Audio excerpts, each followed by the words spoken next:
Hello students, good morning. Welcome back to impulse science academy online classes. आज का जो हमारा टॉपिक होगा चाल तथा वेग, जिसे इंग्लिश में स्पीड एंड वेलोसिटी कहते हैं। तो आज का ये टॉपिक दूरी तथा विस्थापन से रिलेटेड होगा। पिछले वीडियो में हमने दूरी और विस्थापन के बारे में डिस्कस किया था, तो एक बार फिर हम देख लेते हैं दूरी और विस्थापन को। मान लो कि आपने यहाँ से चलना प्रारंभ किया और यो चलते हुए इस रास्ते का अनुसरण करते हुए यहाँ तक आ गए, अर्थात ये एक पॉइंट ए है और ये दूसरा पॉइंट बी है। तो ए से बी तक आप इस रास्ते का अनुसरण करते हुए गए, तो ये जो वास्तविक पथ लंबाई है वो दूरी हुई, तो ये दूरी कहलाई। अब ए से लेके बी तक जो सीधी दूरी है, अर्थात किन्हीं दो स्थितियों के मध्य न्यूनतम दूरी, तो पहली स्थिति ये रही, दूसरी स्थिति ये रही। इन दोनों बिंदुओं या स्थितियों के मध्य न्यूनतम दूरी ये हो सकती है, तो ये विस्थापन कहलाया।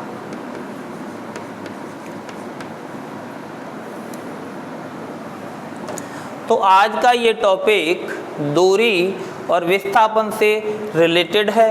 तो अगर हम दूरी और विस्थापन को समय के साथ लें तो हमें चाल और वेग प्राप्त होंगे।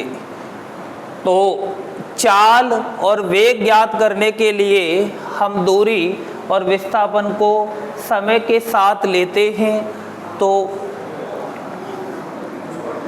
मान लो कि आप यहाँ से लेके यहाँ तक, यहाँ से लेके यहाँ तक कितने समय में आए, उस समय को हम ज्ञात करके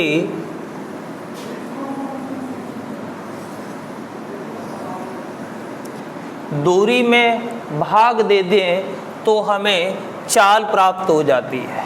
अर्थात समय के साथ दूरी में परिवर्तन की दर को, समय के साथ दूरी में परिवर्तन की दर को चाल कहते हैं। चाल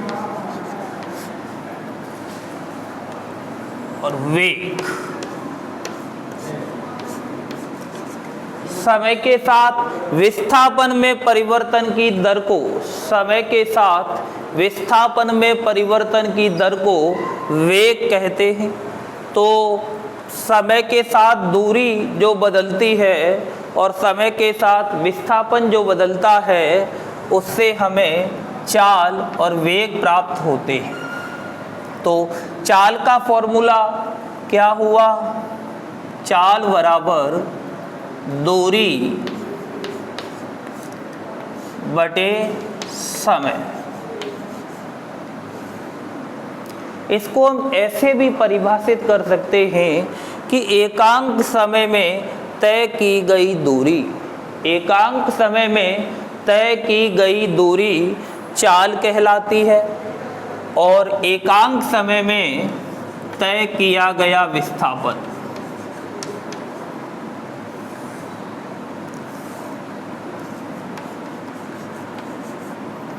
एकांक समय में तय किया गया विस्थापन वेग कहलाता है। अब हम देखते हैं कि दूरी जो है वो पथ पर निर्भर कर रही है। दूरी हमारे पथ पर निर्भर करती है, जबकि विस्थापन पथ पर निर्भर नहीं करता। दूरी के पास दिशा नहीं है, एक निश्चित दिशा नहीं है, जबकि विस्थापन के पास एक निश्चित दिशा है। तो दूरी अदिश राशि है और विस्थापन सदिश राशि है। विस्थापन के पास दिशा है, दूरी के पास दिशा नहीं है, तो अदिश जिसके साथ दिशा नहीं है, विस्थापन के पास दिशा है, तो क्या है? सदिश, निश्चित दिशा है। तो दूरी अदिश है तो चाल कैसी राशि होगी? अदिश। और वेग, विस्थापन सदिश है तो वेग कैसी राशि होगी? सदिश। दूरी अदिश तो चाल अदिश, विस्थापन सदिश तो वेग सदिश राशि होगा। निश्चित दिशा है विस्थापन के पास। अब चाल का यदि हम मात्रक निकालें तो इसका एमकेएस पद्धति में मात्रक दूरी को किस में मापा जाएगा? मीटर में। और समय को किस में मापा जाएगा? सेकंड में। तो मात्रक क्या आया? मीटर पर सेकंड। और वेग का मात्रक विस्थापन बटे समय।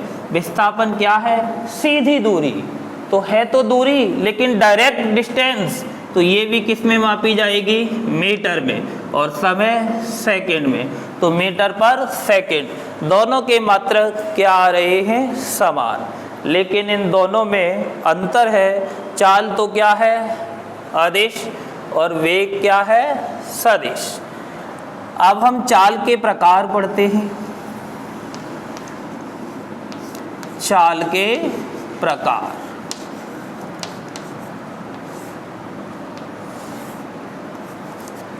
और इधर वेग के प्रकार देखते हैं।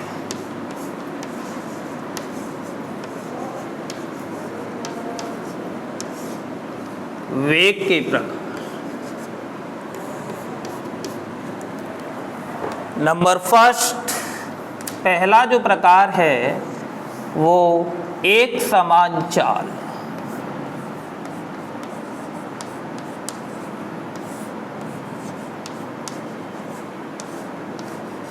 एक समान चाल को इंग्लिश में यूनिफॉर्म स्पीड कहा जाता है। Uniform speed. और इधर इसका जो फर्स्ट प्रकार है वो क्या होगा? एक समान वेग।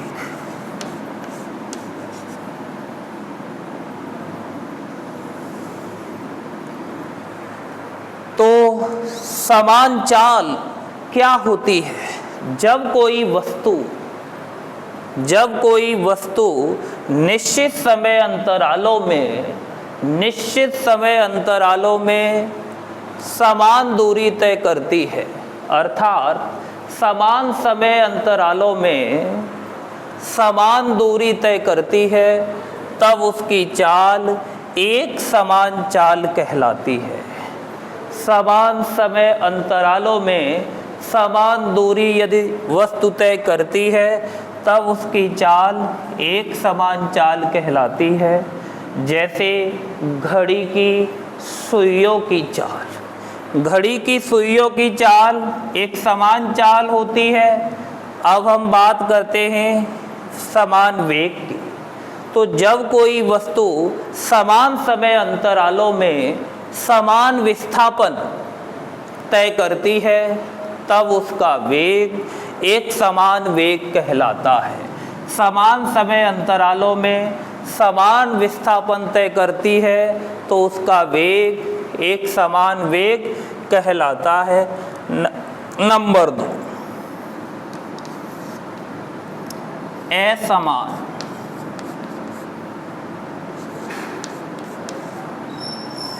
असमान चाल।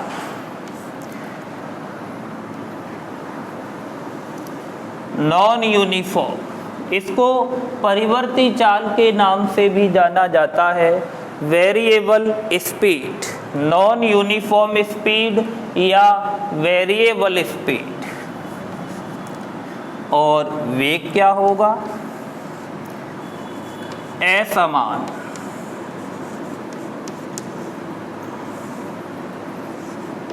वेग या परिवर्ती वेग, नॉन यूनिफॉर्म वेलोसिटी, या हम इसे वेरिएबल वेलोसिटी भी कहते हैं। तो असमान चाल क्या है?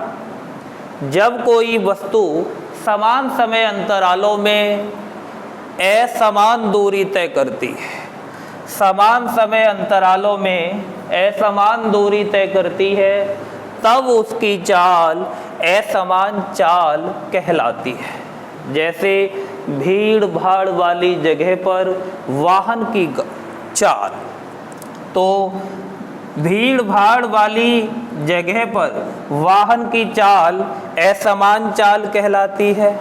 अब हम आते हैं असमान वेग पर। तो जब कोई वस्तु समान समय अंतरालों में असमान विस्थापन तय करती है, भिन्न भिन्न विस्थापन तय करती है, तब उसका वेग असमान वेग कहलाता है। अब हम नंबर 3 पॉइंट पर आते हैं, औसत चाल।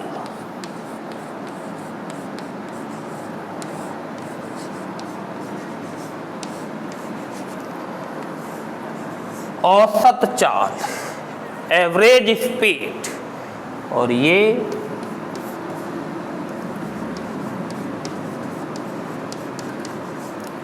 औसत वेग, एवरेज वेलोसिटी। तो औसत चाल क्या होती है? कुल दूरी तथा कुल समय का अनुपात। कुल दूरी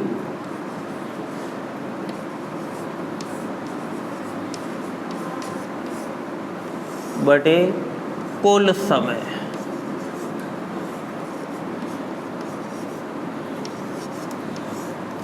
कुल दूरी और कुल समय का अनुपात औसत चाल कहलाता है। और ये कुल विस्थापन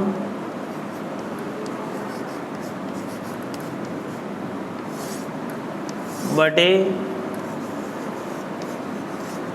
कुल समय, अर्थात कुल विस्थापन और कुल समय का अनुपात औसत वेग कहलाता है। तो मान लो कि एक वस्तु किन्हीं दो बिंदुओं के मध्य, पहला बिंदु ए, दूसरा बिंदु बी, इन दो बिंदुओं के मध्य 300 किलोमीटर की दूरी 5 घंटे में तय करती है। कितने घंटे में तय करती है? 5 घंटे में। माना कि हम बिंदु ए से बी तक 5 घंटे में पहुँचे, जो ए से बी तक की दूरी थी वो 300 किलोमीटर थी। तो कुल दूरी कितनी हुई? 300 किलोमीटर। और कुल समय हमने कितना लिया? 5 घंटे। तो यहाँ से हमने देखा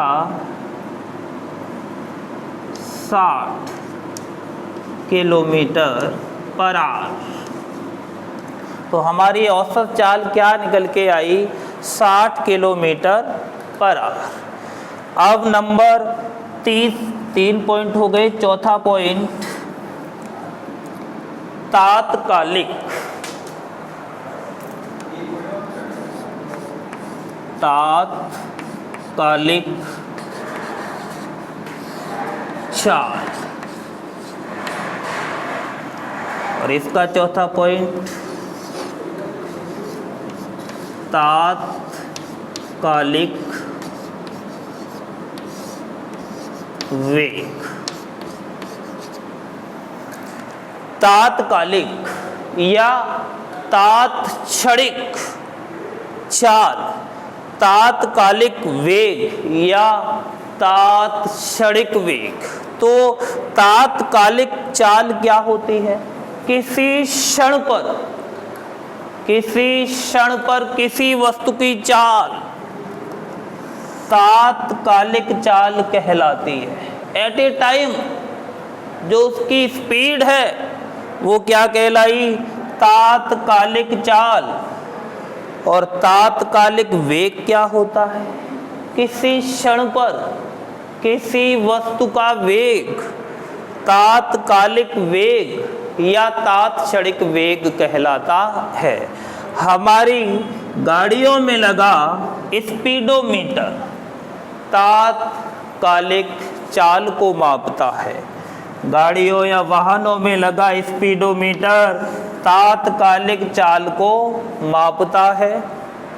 अब मान लो कि वस्तु एक समान चाल से चल रही है।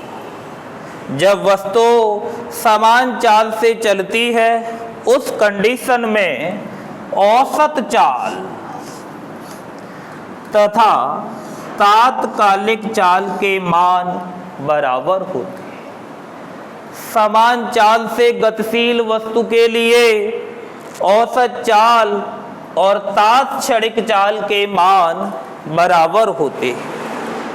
अब इसी प्रकार यदि वस्तु समान वेग से गतिशील है, समान वेग से गति कर रही है, उस कंडीशन में वस्तु का औसत वेग और तात्क्षणिक वेग के मान बराबर आते हैं। अब हम इनको अंतर के रूप में और देखते हैं। दिशा के रूप में क्या अंतर है? तो देखना, चाल कैसी राशि होती है? अदिश। और वेग कैसी राशि होती है? सदिश। आमतौर पर हम ये सोचते हैं कि चाल और वेग एक ही हैं, लेकिन इनमें भौतिक विज्ञान के दृष्टिकोण से अंतर है। इसके साथ तो दिशा नहीं आती और इसके साथ क्या आती है? दिशा। अब इस पर आधारित एक न्यूमेरिकल करते हैं।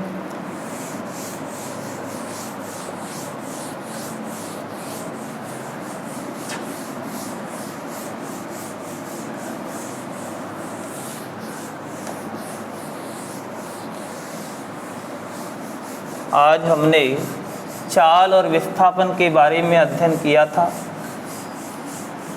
तो दूरी में परिवर्तन की जो दर थी वो चाल थी और विस्थापन में परिवर्तन की दर वेग था। तो एक क्वेश्चन देखते हैं। मान लो एक कार अपनी यात्रा 4 घंटे में पूरी करती है। एक कार अपनी यात्रा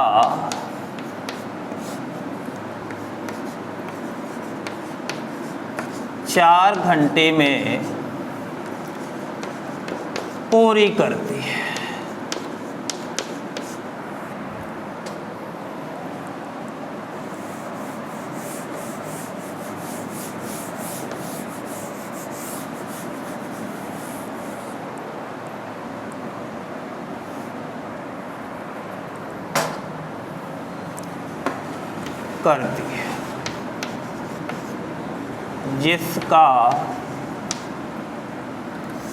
जिसकी प्रथम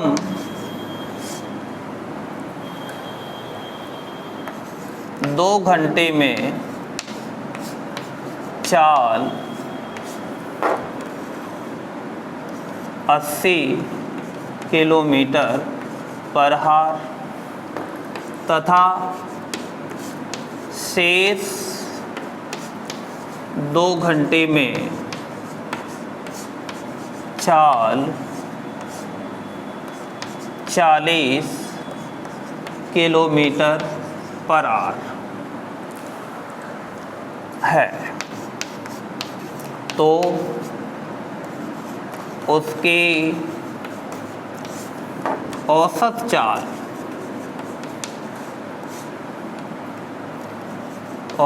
चाल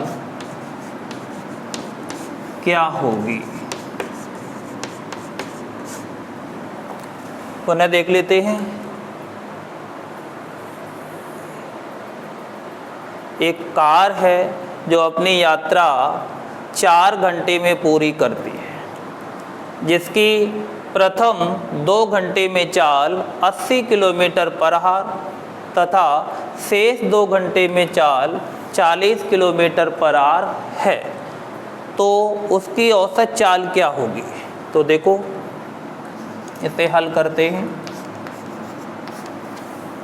हमें दिया गया है सर्वप्रथम ये वाली चाल और ये, तो इस चाल को हम मान लेते हैं v1। तो v1 का जो मान है वो कितना है, 80 किलोमीटर पर हार, और ये 80 किलोमीटर पर हार कितने समय में तय किया गया है, 2 घंटे में। तो इस समय को मैं मान लेता हूँ t1, तो t1 बराबर कितना हुआ, 2 आवर। अब सेकंड स्थिति, शेष 2 घंटे में वो किस चाल से चली है, 40 किलोमीटर पर आवर। तो इस चाल को मैंने क्या मान लिया, v2। तो v2 बराबर क्या हो गया, 40 किलोमीटर पर आवर, और t2 बराबर क्या हो गया, कितना समय लिया है, 2 घंटे, 2 आवर। हमें औसत चाल निकालनी है, तो औसत चाल का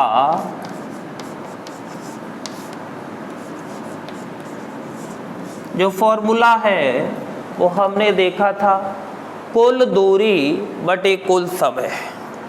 तो कुल दूरी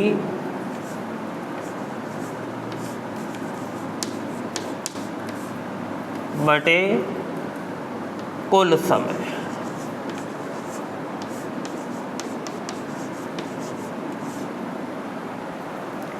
अब कुल दूरी, अपने पास दूरी के रूप में कुछ वैल्यू नहीं दी गई है, क्या दिया गया है, समय और चाल। तो इसको चेंज करते हैं हम फॉर्मूले को, तो दूरी बराबर होती है चाल इंटू समय। तो चाल क्या हो गई, v, और समय क्या हो गया, t। अब ये 2 रूप में दिया गया है, तो ये v1 और ये t1 plus v2 into t2 upon t1 plus t2। अब इसकी वैल्यू पुट करते हैं, तो v1 का मान कितना है, 80 इंटू समय कितना लिया है, 2। v2 का मान 40 इंटू 2 बटे 2 plus 2, t1 plus t2, 2 plus 2। अब इसको हल करें आगे, तो ये कितना हुआ, 160 प्लस 80 बटा 4। अब इसको जोड़ते हैं, ये 240 बटा 4 भाग दिया 60 किलोमीटर पर आवर। तो उसकी औसत चाल निकल के आई 60 किलोमीटर पर आवर। तो कुल दूरी और कुल समय से हमने उस कार की औसत चाल का मान निकाल लिया, कितना आया, 60 kilometre per hour. Thank you.